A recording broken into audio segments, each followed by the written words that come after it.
जय हिंद। मैं प्रोफेटोपैथिक हकीम मुज़फ़्फ़र हुसैन अजमल आपसे मुखातिब हूँ। आज एक बात जहन में आ रही है जिसको आमतौर पर एलोपैथ के डॉक्टर लोगों ने भी कहावत के तौर पर उसको मशहूर किया है, और बात 100% सही है। तो सही को इकरार किया जाए, उसका कुछ फ़ायदा भी आपको बताया जाए। मामला ये है कि आदमी अपने खाने का 1/4 हमेशा डॉक्टर के लिए खाता है।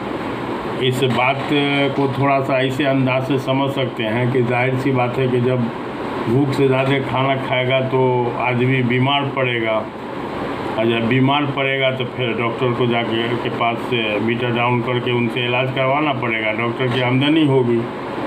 तो इस बारे में बहुत सारी चीज़ तिब्ब नबी में मिला, जिसमें बड़ी एक जामे बात हज़रत लुक़मान अलैहिस्सलाम की मिली कि उन्होंने अपने बेटा को जो वसीयत किया था कि बेटा पेट भरे पर खाने से कुत्ते के आगे डाल देना बेहतर है। तो अगर इस बात की बारीकी पर ध्यान दीजिए तो प्रोफेटोपैथी से निकली हुई नेचुरोपैथी का बेसिक बुनियाद यही इसको कहा जा सकता है। तो अब यह है कि जाहिर सी बात है कि खाना ज़्यादा खाना बहुत सारे बीमारी को दावत देता है, जिसके बारे में एक छोटी सी बात डायबिटीज़ के निस्बत से भी है कि डायबिटीज़ का पहला कारण है कि टेंशन वाली ज़िंदगी, भूख से ज़्यादा खाना खाना और मेहनत का काम न करना। तो अब जाहिर सी बात है कि उसके बाद बहुत सारा लफड़ा सब शुरू हो जाता है।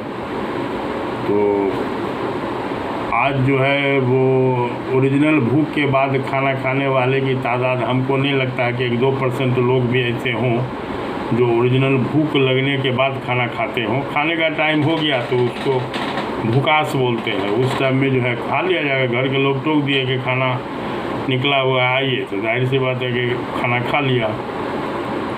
और रियल में खाने का मज़ा जो है भूखे में होता है। इसलिए हज़रत ईसा अलैहिस्सलाम का कौल है कि भूख मेरा सालन है, माने भूख की हालत में सूखी रोटी भी बहुत मज़ेदार लगती है। जैसे रोटी के साथ सालन ज़रूरी है ना, उसी तरह से उनका कौल है कि भूख मेरा सालन है। तो अब यह है कि कम खाने की एक आदत बनाई जाए, और जाहिर सी बात है कि कम खाने वाला मोटापा से बचा रहेगा। तो अब है कि मोटापा बहुत सारी बीमारियों का इंट्रेंस माना जाता है। तो अब उसके लिए है कि नाश्ता बक़द्रे बादाम मगर हल्का होना चाहिए। अब नाश्ता में भी 4 रोटी सब्ज़ी खा रहे हैं तो ये पचाने वाला बॉडी हम लोग का नहीं है। जाहिर सी बात है मेड इन जर्मनी हम लोग नहीं हैं। तो अब यह है कि बक़द्रे बादाम और मुक़व्वियात में से हो तो उसमें सबसे अच्छा है 5-10 पीस खजूर खा लिया जाए, या अल्लाह दिए हुआ तो इंजीर खा लीजिए, उसके साथ कोई फल मिला लीजिए, या 250-300 ml दूध पी लिया जाए, उसके साथ ही कोई सेब फल ले लिया जाए। नाश्ता हो गया। अब इत्मीनान से ज़ोहर से पहले दिन का खाना खाया जाएगा, और तब ज़ोहर के बाद जो है मौसम का फल खाया जाएगा। असर और मगरिब के दरमियान में शहद पानी का शरबत पिया जाए। तो मगरिब के बाद जम के भूख लगेगा रात के खाना के लिए। रात का खाना अगर मगरिब के बाद आपने खा लिया तो इंशाल्लाह साउंड स्लीप भी होगा, प्लस से बहुत सारे आफत से, ब्लड प्रेशर से, डायबिटीज़ वगैरह से आप बचे रहिएगा। और हदीस में भी इसके बारे में है कि अपने रात के खाने को जिक्र और नमाज में पचाओ, खाना खाकर फ़ौरन सोना रहा करो, इससे तुम्हारे दिल दंग आलूद हो जाएंगे। तो जाहिर सी बात है कि छोटी छोटी बारीकी सब है। एक पॉइंट गड़बड़ होता है तो उससे बहुत सारा मामला उलझने लगता है। अगर एक पॉइंट आपका सही होगा तो बहुत सारा मामला इसमें सुलझता चला जाता है। तो इसलिए छोटी सी बारीकी वाली बात सब है, इस पर ध्यान दीजिए। और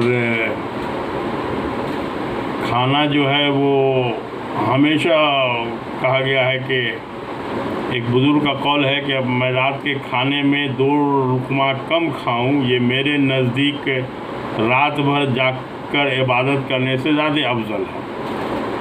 अब इसमें बहुत सारी मतलब जैसे पारसी लोग के धर्मगुरु का एक कौल कहीं पर सुना कि उनका कहना है कि 40 के बाद रात का सूरज डूबने के बाद खाना खाना छोड़ दो। नहीं, रात का खाना छोड़ दो। वैसे तो वो लोग रात का खाना सूरज डूबने से पहले ही खा लेते हैं, हालांकि ये हिकमत के हिसाब से बहुत गलत है, इसमें रात के खाने से पाका और बुढ़ापा जल जाता है। तो बहरहाल इस्लाम बहुत एतदाल वाला मज़हब है, बहुत सारे मामला में एतदाल सिखाया, बैलेंसिंग सिखाया।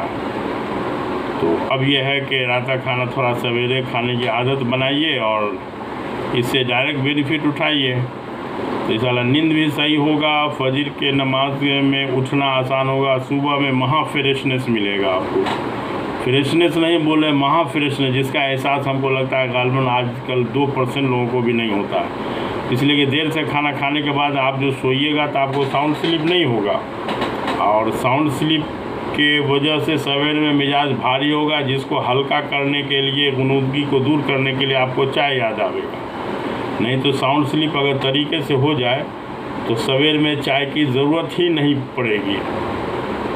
तो इसीलिए हम लोग अपने घर में बच्चा लोगों को भी रात में 10 बजे के बाद दूध नहीं देने देते हैं। तो इस तरह से बच्चा लोग को भी जम के नींद आवेगा। सुबह में जब बच्चा उठेगा तो इंशाल्लाह मुस्कुराता हुआ उठेगा, और सोकर मुस्कुराता हुआ जागना ये तंदुरुस्त बच्चे की अलामत है। तो सारा चीज़ एक दूसरे से रिलेटेड है, थोड़ी थोड़ी बात है, और उसी से हम चाहते हैं कि थोड़ा सा आपको इसमें कोई आपका खर्च नहीं लगेगा। थोड़ा सा लाइफ स्टाइल को चेंज कीजिए, हो गया, और उसी को सब पर लगा दीजिए। तो ठीक है, तो